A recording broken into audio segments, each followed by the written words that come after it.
Eminent classes पे आपका स्वागत है। हमने राज्यपाल के बारे में पढ़ा था कि राज्यपाल है वो संवैधानिक प्रमुख होता है और किस प्रकार से राज्यपाल की भूमिका राजस्थान में सर्जित हुई, इसके बारे में हमने पढ़ लिया था। आज हम मुख्यमंत्री के बारे में चर्चा करेंगे कि मुख्यमंत्री की शक्तियाँ क्या है, उसका कार्यकाल क्या है, उसकी नियुक्ति किस प्रकार से होती है और जो मुख्यमंत्री का पद था वो कब से लागू हुआ, इसके बारे में हम चर्चा करेंगे। जो मुख्यमंत्री होता है वो कार्यपालिका का वास्तविक एवं कार्यकारी प्रमुख हम उसे बोल सकते हैं। जो मुख्यमंत्री है उसकी नियुक्ति राज्यपाल के द्वारा की जाती है और राज्य की वैसे कार्यपालिका का संवैधानिक एवं नाम मात्र का प्रमुख तो राज्यपाल होता है, लेकिन वास्तविक बात की जाए तो वो मुख्यमंत्री होता है। आगे हम मुख्यमंत्री के बारे में चर्चा करेंगे कि किस अनुच्छेद में क्या बोला गया है। हम बात करेंगे अनुच्छेद 164 की कि 164 के अंदर क्या क्या क्या कहा गया है। बात की जाए तो विधानसभा में बहुमत जो दल का नेता होता है को राज्यपाल मुख्यमंत्री के रूप में नियुक्त करता है। अनुच्छेद जो 164 है उसके अंदर बोला गया है कि जो भी विधानसभा में बहुमत दल का नेता होगा उसे राज्यपाल मुख्यमंत्री के रूप में नियुक्त करता है। अर्थात नियुक्ति का प्रावधान किस में हो गया, अनुच्छेद 164 में हो गया। अब हम बात करें कि मुख्यमंत्री का जो पद था वो कब सर्जित किया गया, तो मुख्यमंत्री का जो पद था वो सर्जित किया गया था 24 जनवरी 1950 को सर्जित किया गया था। और हम बात करें तो मुख्यमंत्री की तो नियुक्ति होती है, उसका न तो मनोनयन होता है और न ही निर्वाचन होता है, क्योंकि जो भी बहुमत दल का नेता होता है उसको मुख्यमंत्री नियुक्त किया जाता है। इसीलिए वो अलग से मुख्यमंत्री का जो पद है उसका अलग से न तो मनोनयन होता है और न ही निर्वाचन होता है। और जो राज्यपाल है वो मुख्यमंत्री को शपथ दिलाता है। पूछ लिया जाए कि मुख्यमंत्री को शपथ कौन दिलाता है, तो मुख्यमंत्री को शपथ दिलवाता है राज्यपाल। पूछ लिया जाए कि राज्यपाल को शपथ कौन दिलवाता है, तो राज्यपाल को शपथ दिलवाता है जो भी हाई कोर्ट का मुख्य न्यायाधीश होगा उसके द्वारा दिलवाई जाती है। इसके अंदर शपथ के अंदर पद एवं गोपनीयता रखी जाती है। हम कार्यकाल की बात करें तो कार्यकाल जो मुख्यमंत्री का कार्यकाल होता है वो अनिश्चित होता है। अनिश्चित होता है अर्थात जब तक विधानसभा चल रही है उसके पास विश्वास या बहुमत है तब तक कार्यकाल उसका नियमित रहेगा।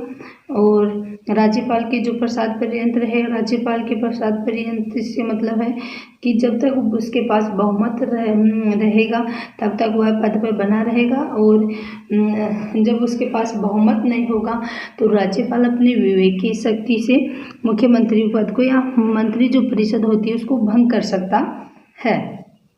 अब हम वैसे बात की जाए कि मुख्यमंत्री का कार्यकाल कितने वर्ष रहता है, तो 5 वर्ष इसका कार्यकाल रहता है। और विधानसभा में मैंने बात की कि इसका कार्यकाल कब तक रहता है, विधानसभा में बहुमत होने तक इसका पद बना रहता है। आगे हम बात करें कि योग्यताएं क्या क्या हैं, कि जो मुख्यमंत्री बनना चाहेगा तो उसके लिए योग्यताएं क्या क्या है। योग्यताएं हैं कि वो भारत का नागरिक हो, उसकी आयु 25 वर्ष हो और विधानसभा का सदस्य बनने की योग्यता रखता हो। हम मुख्यमंत्री की कार्य एवं शक्तियों के बारे में बात करें कि मुख्यमंत्री के कार्य क्या क्या है और शक्तियाँ क्या क्या हैं। मंत्रिपरिषद के संदर्भ में हम देखेंगे और जो मंत्री है सचिव प्रशासन है उसके प्रति हम इसके राज्यपाल के संदर्भ में देखेंगे इसके कार्य, और राज्य विधानमंडल के साथ किस प्रकार से कार्य किया जाता है इसके बारे में हम चर्चा करेंगे।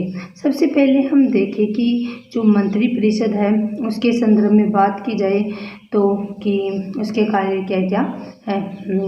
तो सबसे पहले बात की जाए कि जो मंत्रिपरिषद का गठन है तो राज्यपाल को सलाह कौन देता है, मुख्यमंत्री देता है। तो सबसे पहले क्या हुआ कि मंत्रिपरिषद के गठन के लिए मुख्यमंत्री की सलाह ली जाती है, किसके द्वारा, राज्यपाल के द्वारा। आगे हम बात करें तो मंत्रिपरिषद के जो भी सदस्य होते हैं उसके अंदर विभागों के जो बंटवारे होते हैं या उनमें जो भी कुछ भी फेरबदल करना हो वो किसके द्वारा किया जाता है, मुख्यमंत्री के द्वारा किया जाता है। एग्जाम में क्वेश्चन पूछ लिया जाता है कि विभागों का बंटवारा किसके द्वारा किया जाता है मंत्रिपरिषद के सदस्यों में, तो किसके द्वारा किया जाता है, मुख्यमंत्री के द्वारा किया जाता है। और जो मंत्रिपरिषद में है बैठक होती है, उन बैठक की अध्यक्षता कौन करता है, मुख्यमंत्री के द्वारा की जाती है। आगे हम बात करें कि मान लो कि मंत्री से मतभेद की स्थिति में त्यागपत्र भी मांग सकता है, कौन, मुख्यमंत्री। और यदि मंत्री बर्खास्त मतलब अपना त्यागपत्र नहीं दे तो उसे राज्यपाल के द्वारा बर्खास्त करने की सिफारिश कर सकता है।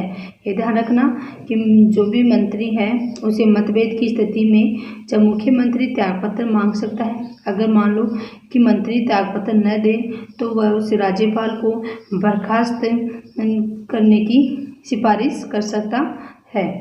आगे हम बात करें कि मंत्रिपरिषद को निर्देशित व समन्वित करता है, उनका सहयोग करता है और मार्गदर्शन करता है।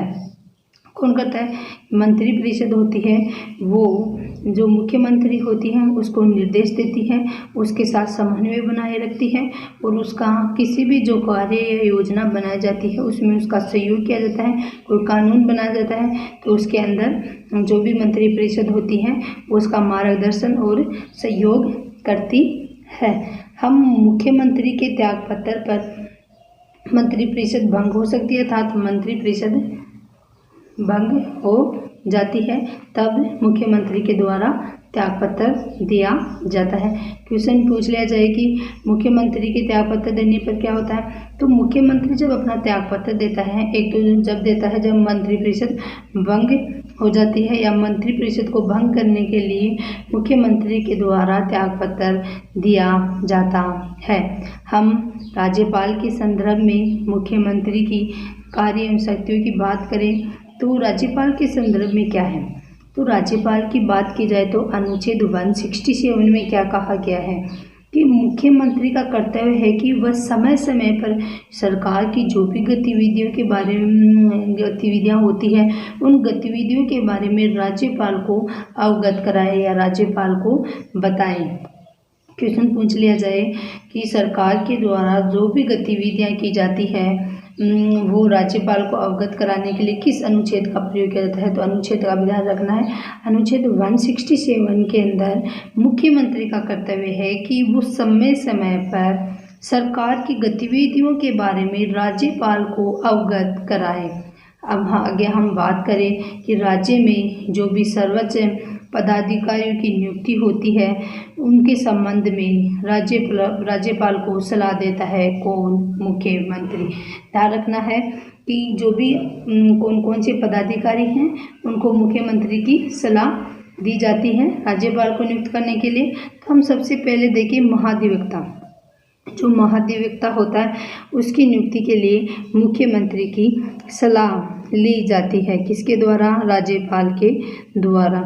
राज्य लोक सेवा आयोग हम बोल सकते हैं आरपीएससी, उनके आरपीएससी के अध्यक्ष व सदस्यों की नियुक्ति के लिए किसकी सलाह ली जाती है, मुख्यमंत्री की सलाह ली जाती है। कि इनके द्वारा ली जाती है, राज्यपाल के द्वारा ली जाती है।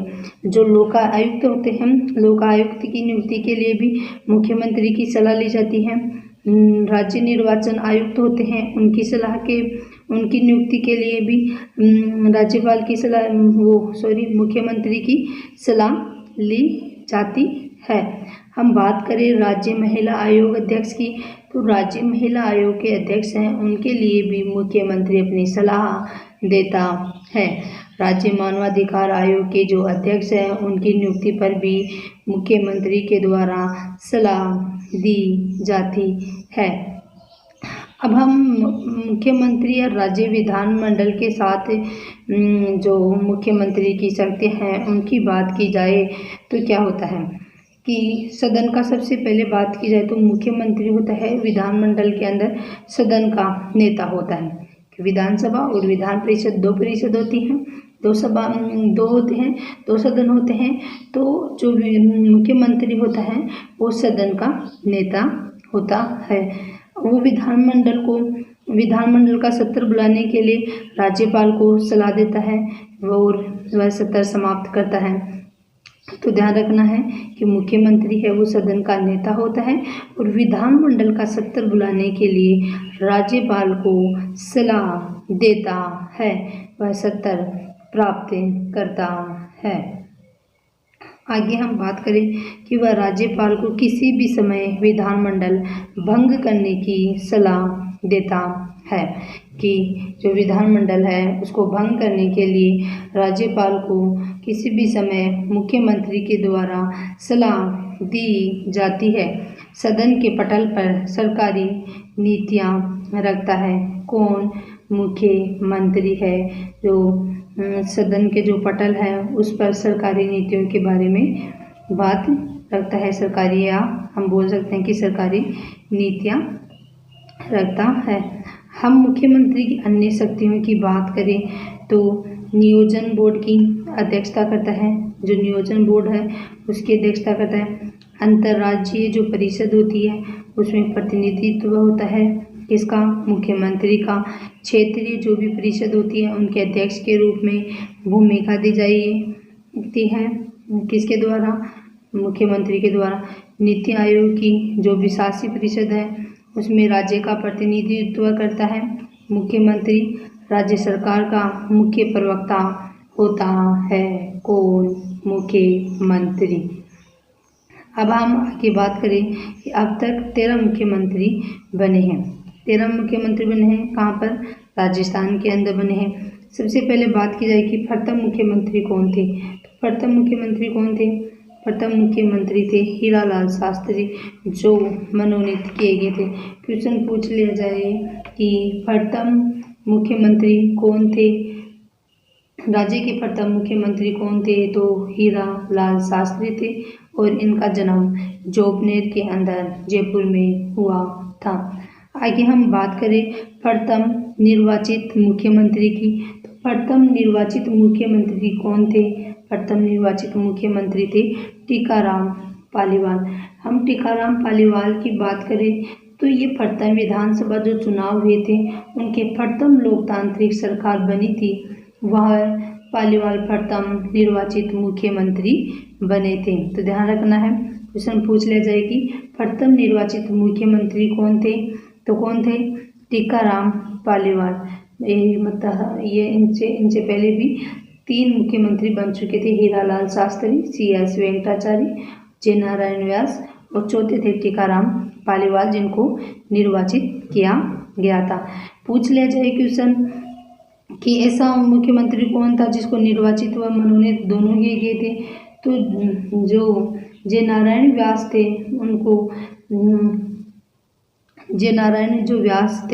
उनको निर्वाचित व मनोनीत मुख्यमंत्री के रूप में 2 बार चुनाव गया था और इनके कार्यकाल में जनवरी 1952 में प्रथम आम चुनाव हुए थे। तो ध्यान रखना है कि प्रथम आम चुनाव कब हुए थे?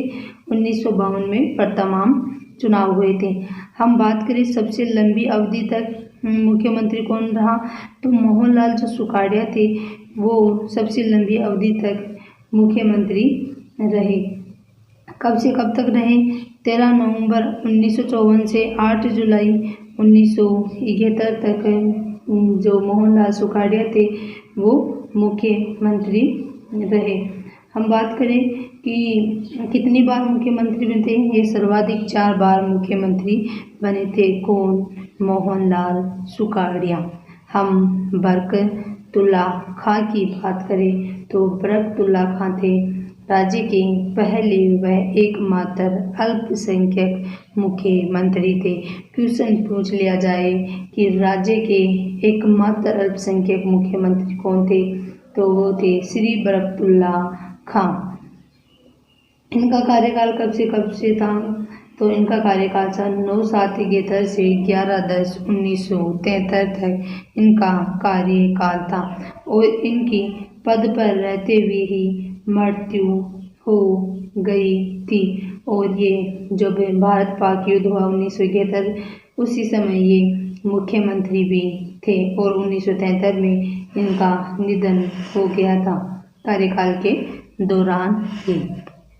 आगे हम बात करें हीरालाल देवपुरा की, तो हीरालाल जो देवपुरा है उनका कार्यकाल सबसे छोटा है। क्वेश्चन पूछ लिया जाए हीरालाल देवपुरा के बारे में, तो हीरालाल जो देवपुरा थे उनका कार्यकाल सबसे कम था और मात्र कितने दिन था, 16 दिन था। हीरालाल कितने दिन था, 16 दिन।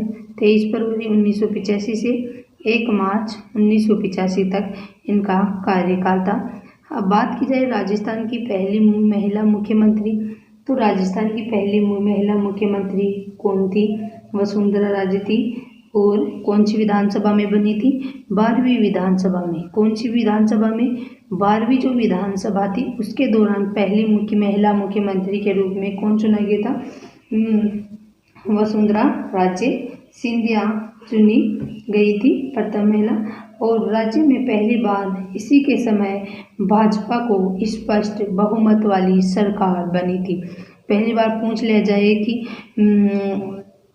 कि राज्य में पहली बार भाजपा की स्पष्ट बहुमत वाली सरकार कब किसके समय बनी थी, वसुंधरा राजे सिंधिया जब मुख्यमंत्री के रूप में चुने गए थे उसी समय स्पष्ट बहुमत वसुंधरा राजे को प्राप्त हुआ था और ये 12वीं विधानसभा में पहली मुख्यमंत्री बनी थी। हम राष्ट्रपति शासन की बात करें कि राष्ट्रपति शासन कब लगा था, तो राष्ट्रपति शासन लगा था 13 मार्च 1967 को। सबसे पहले राष्ट्रपति शासन लगा वो 13 मार्च 1967 को लगा था और कब तक रहा था, 26 अप्रैल 1967 को। राजस्थान में 4 बार राष्ट्रपति शासन लगा था। दूसरा राष्ट्रपति शासन कब लगा था, 25 अगस्त 1973 से 22 जून 1977। और तीसरा 16 मार्च 1980 से 6 जून 1980। चौथा राष्ट्रपति शासन लगा था 15 दिसंबर 1992 से 4 दिसंबर 1993 तक इसका राष्ट्रपति शासन लगा था। आपातकाल के दौरान क्या होता है कि ऐसा हो कि मुख्यमंत्री को राज्य विधानमंडल का सदस्य होना आवश्यक होता है, परंतु कभी कभी ऐसा होता है कि कोई ऐसा व्यक्ति होता है जो विधानमंडल का सदस्य नहीं होता। तो विधानमंडल का जब वह सदस्य नहीं होता तो क्या करना होता है कि उसकी नियुक्ति की तिथि तक वह 6 माह के अंदर किसी भी विधानमंडल में अपनी सदस्यता प्राप्त करना आवश्यक है। यदि वह अपनी सदस्यता प्राप्त नहीं कर पाता है तो उसका जो कार्यकाल है या वो पद है वो स्वतः ही रिक्त हो जाता है। धन्यवाद।